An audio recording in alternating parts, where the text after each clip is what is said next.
Thank you so much for tuning in this evening. My name is Marisa Cotton, and I'm the 9 to 5 exit slayer. And my specialty is helping dynamic entrepreneurs to successfully create and execute their 9 to 5 exit strategy for their business full time. I wanted to come on you today to talk to you a little bit more about entrepreneurship and the transition from your 9 to 5 to full time entrepreneurship. As you know, I am a full time entrepreneur. I work off of contract with individual businesses and corporations and entrepreneurs pretty much in general. Now, I don't clock anyone's time clock because I love my freedom. Me being able to be a mom in the morning is one thing that's like really most important to me when it comes to entrepreneurship. So like I love what I do, besides the fact that I put myself in a position to actually do more of what I love. Like I used to do human resources. Like human resource was the bread and butter of things. But outside of human resources was the business operations piece, the business finance piece, the business strategy piece, because I will always get thrown into other departments to help them strategize and do different things because of my organization, my strategy, ways of strategizing things and ways of getting shit done. Um, I got tired of fighting the managers on being proper with employees, like being fair with employees, being upfront with employees. That became a whole struggle in itself that I really got tired of dealing with.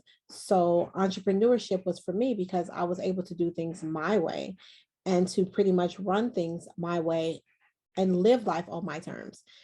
And with that is actually why I started to transition and write down pretty much my trials, what I went through, and create my framework to be able to exit my 9 to 5 for my business full time. And that is what I share with other entrepreneurs that are looking to leave their 9 to 5 for their business. I specialize in putting entrepreneurs in a position to leave their 9 to 5 for their business.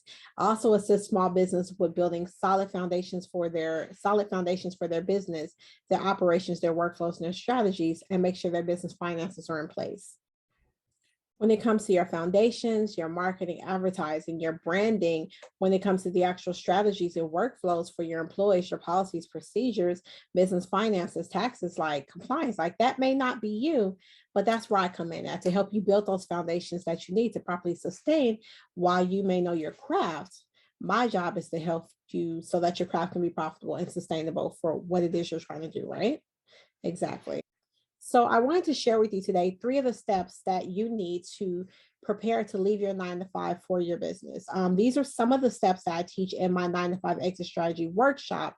But I want to share these with you. I use these same steps with my clients to help them properly prepare to leave their 9 to 5. And I can say that I have not had any complaints. I actually use the same framework that I've created for mine as well. And hey, I'm still here. The key is to start off with is that everybody's strategy and exit plan is going to be different. There is really no cookie cutter way to say, bam, bam, bam, you're going to be ready to go in 6 months. It's not the same for everybody. Not everybody have kids. Some people have kids. Some people got 2 kids. Some people got 3, 5. Some people got none. Not everybody's situation is the same, okay? Everybody's situation is different. You know, your finances are different. Your money situation is different. Your family situation is different. Your support system is different. Your bills, the type of business and lifestyle you want to live or work up to is different.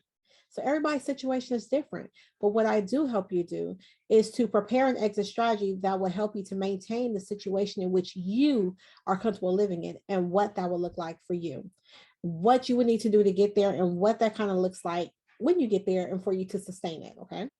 Now, some of you are kind of still unclear on what exactly your mindset is and how strongly it is to have a great mindset and how important it is to have a great mindset when it comes to this transition. Let me tell you this one thing that I learned a couple of weeks ago, actually. Navy SEALs are actually taught and trained to lower their body temperature to 90 degrees. Mind you, regular body temperature is about 98.67 degrees or so, right? And that's, of course, if you're not extra hot, being in the sun, have a fever, or etc. Navy SEALs are trained to lower their body temperature to 90 degrees. Mindset is a hell of a thing. Mindset can help you to get out of a depression mode. Mindset can help you to strategize what you need to do to get to the next level. Mindset can help you to stay on track with what it is that you're trying to do in your business. So when it comes to building your own business, it is true that your mindset will pretty much make or break you in your business. Your mindset will make you or help you with the ability to establish and run a profitable business. In fact, your business is simply a reflection of your inner world and the way you think. So if you're quick on your feet and you're great with customer service and you're do what you need to do, you can put your mindset in that perspective. If your mindset is all over the place and you're pretty much all over the place, you're not organized, you're scatterbrained, things are falling by the wayside. Again, if you're not in the right mindset to organize and put all that together, your business starts to fall apart. Mindset is everything when it comes to your business. Remember, a profitable business is not a marathon, it's a sprint. So if you're going into business for a quick solution to your money problems, like you're in for a big disappointment. Like if that's the case, then just do a hobby. Sell whatever your hobby is or whatever your side thing is or whatever you're good at, whether it's hair. Maybe you're good at doing hair. Maybe you're good at making t-shirts and crafts and the names with your cup on them, the smoke trays. I don't know. Whatever it is that you're good at. Maybe it's just a hobby. Cool. But if you're looking for a quick buck to be a millionaire, more than likely you're in for a big surprise. And those that even make it that you hear about, these influencers like, oh, I was an overnight success. No, you weren't. You are already in this business for 3 to 4 years or more and just happen to make it big now because you rolled on someone else's coattail or your number just came up and you were able to actually go ahead and raise up in the power of influencers per se. I tell y'all this all the time. Don't fall for the okie doke. Don't fall for the glitz and glam. But if you're in for the quick buck and you're in for that quick buck, more than likely you're going to be disappointed.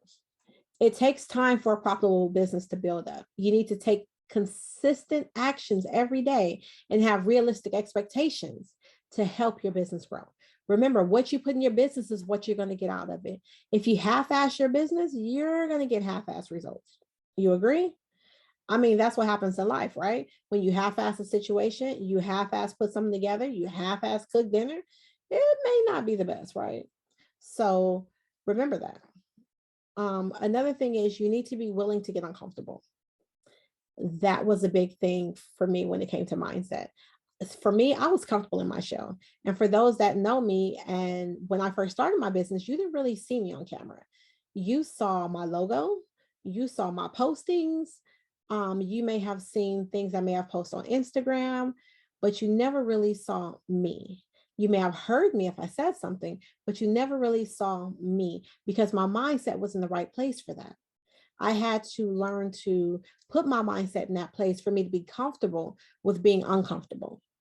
And once I became comfortable with being uncomfortable, I started to see my business grow. I started to see that I was able to go to different heights, different scales, more doors were open. I was actually able to come out of my shell and not be so much of my introvert self. Yes, I am an introvert. Yeah, listen, I'm drinking probably about 3 or 4 drinks or so. But anywho, that's besides the point. To succeed in business, you'll have to become friends with fear and discomfort. That's just it. Become friends with fear and discomfort. You'll be required to step out of your comfort zone, to do things you may not have ever done before. I used to hate lives. Even if I recorded something for someone, like you wouldn't see me on it.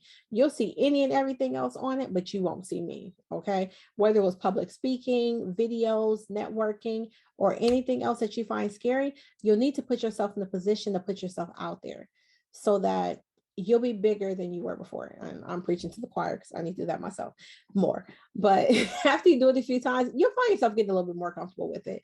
I'll tell you a secret. One thing when I started becoming more in front of the camera to do more things and become not so much of an introvert, like with podcasts, speaking up and things like that, maybe I took a shot of some liquor. I don't have one on me real quick, but like I have like a little 1738 shooter, like some tequila or something, and I will go off screen, take my little quick chug or my little half a bottle shot or whatnot. And it helped me to calm my nerves because I'm not a smoker. So I had to get comfortable with being uncomfortable. That's super important when it comes to mindset.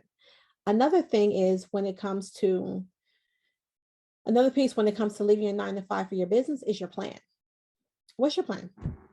Don't just up and quit your job with no plan. And y'all hear me say this all the time, and I'm gonna keep preaching it because y'all keep doing it. Like, do not just up and quit your job with no plan. Like, it's not the smartest thing to do. Like, you need a plan. Like, what about your bills? What about your mortgage, your kids? Do you even have kids? Do you want to have kids? Like, what about your planning, your lifestyle planning, your car notes, your insurance, your bus fare money, like Uber money, DoorDash money, being able to eat? Like ramen noodles gonna get you so far. Like you like bougie water, you like regular water. Like you're gonna be drinking that cheap water that tastes like dirt, like that Dasani and that Arrowhead. I'm gonna be over here drinking my Fiji and my pH water and my what's that, that nine plus 8 plus 9, that black Essentia, that Essentia water. Like I'm gonna be over here drinking my bougie water, my Pellegrino, and all of that while you drinking that Arrowhead. You need to have a plan, okay? And so if you're like, oh, okay, I can just cash out my 401k, my 2030 that I've saved up over these past 5, 6, 7 years in this 9 to 5, I can cash this out and just live off of that. Okay, so you're gonna cash that money out. We about halfway or 3/4 way through it, right?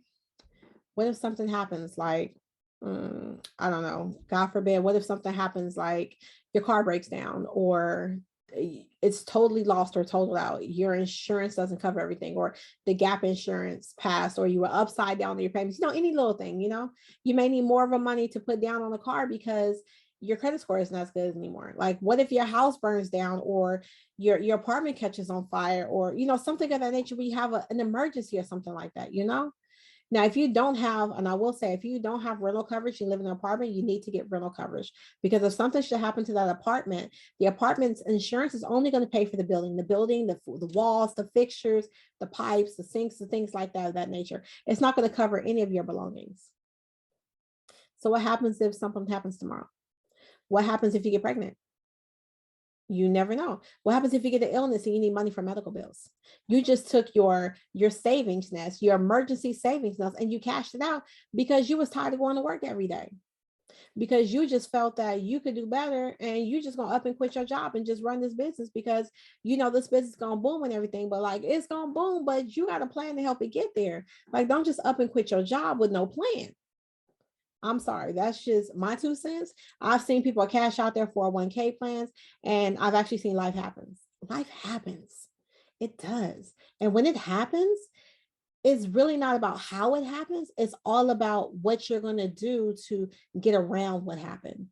So, like they say, when life gives you lemons, you make lemonade. Nah, baby. You make some lemonade so you can cool yourself off, rest so you can think. Then you're going to plant some more of them lemons, and you're going to grow another lemon tree so you can start running things your way, your life, your terms, your way of doing things. So, you need to have the right mindset. You need to have a plan. All right. Another one is the exit. I tell you about this exit all the time. Being from the HR perspective and world, like, and I've had to school people on this, like, what is actually the proper way to exit your job? Like, don't just up and Jesus, don't go slashing people tires on the way out the door. Don't go cussing out your boss talking about you ain't gonna never see me again. I ain't gonna worry about it. You can kiss my butt, this, that, and the third. I didn't like you, no way. Don't do it. And the reason being is that you don't want to burn bridges. You never know. Like I said, life happens. You never know how life comes back around. It can be in your favor or it can be in their favor. Your terms or their terms. You never know. So you need to have the proper exit. Don't just up and leave with no notice. Give the people their little 2 weeks. Don't burn your bridges. Like it's 2 weeks of extra pay. I mean, like, come on now, take your little 2 weeks of extra pay. Don't sit there and say, I'm going to give them my 2 weeks. I'm going to work a week. Oh, I'm tired of working. So I'm just going to take my vacation time, or I'm just going to call off sick. Like, how about you actually call off sick before you give your 2 weeks notice, and then come back and give your 2 weeks notice. So that way you can get your sick pay because they don't pay it out more than likely. And then you can still get your 2 weeks of pay. I mean, like I said, you never know if you may need to cross that bridge again. So let's give an example. You leave your job to become a consultant, right? Let's just say business consultant. No, actually, let's say you work for the school board. That one's better. I can use that one better. So you're leaving your job for the school board, right? Now you're becoming this consultant that pretty much tell these other teachers and instructors how they can do their instructional learning and how they can do their learning plans and things like that, right? Now there's a big contract in that school district for $500,000, right? That contract will make or break your career as a consultant and working with other districts as well as other private schools and things like that in the area, right? But when you left that school district, you cussed out the principal, the dean, and then called the head of whoever's in charge of the dean and them and went off on them too. Like, you showed your ass on your way out the door.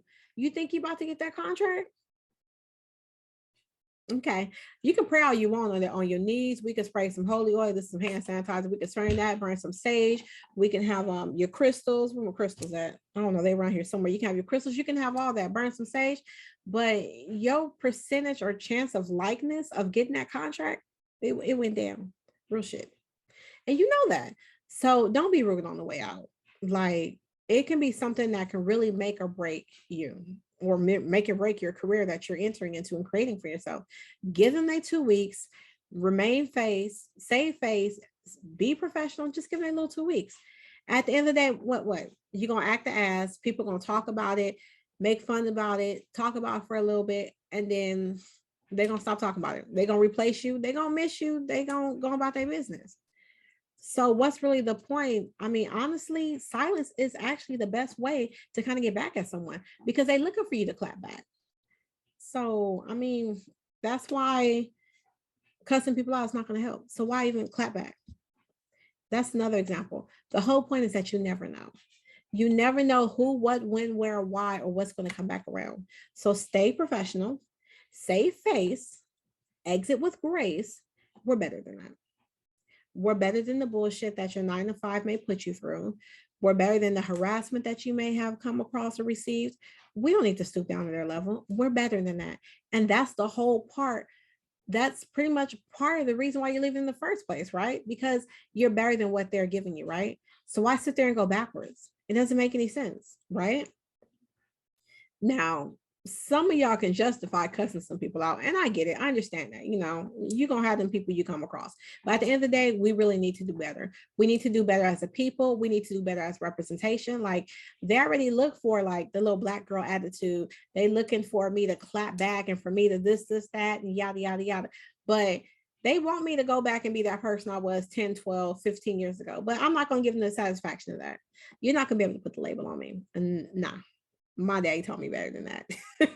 So with our signature process that we do here at Your Star Power Solutions, we do help entrepreneurs with a strategy. Like, you don't just up and quit your job. Like, we help you to properly prepare to exit your 9 to 5 for your business, so that you're not reapplying back for your job after 6 months or so after quitting, because things aren't quite going right. Finances aren't good because you didn't quite have things in order. Now, look, I talked about 3 of the steps in my framework that I teach my 9 to 5 exit workshop on how to leave your 9 to 5 for your business full time. Okay. We talked about your mindset. We talked about having a plan, and we talked about proper exit strategies. Now, there's way more to it than that, of course, than leaving your 9 to 5, right? And a lot of people just think it's all around finances. There's actually more to it than your finances and staying afloat. So I teach all of this, again, like I said, in my framework on leaving your 9 to 5 for your business, my 9 to 5 exit workshop, which helps you to create the proper framework that's right for your business, your lifestyle, and what you have going on. Because like I said, everybody's situation is not cookie cutter. So what's the right situation, and what's the right plan and operations or strategic thinking that you should be on? And what do you need to have in place to be able to sustain for you, your foundations, for your business, for your family, and for your growth? Okay. Everybody's situation is different. So check it out at letsfireyour9to5.com, www.letsfireyour9to5.com, and let me help you put your 9 to 5 exit strategy in place.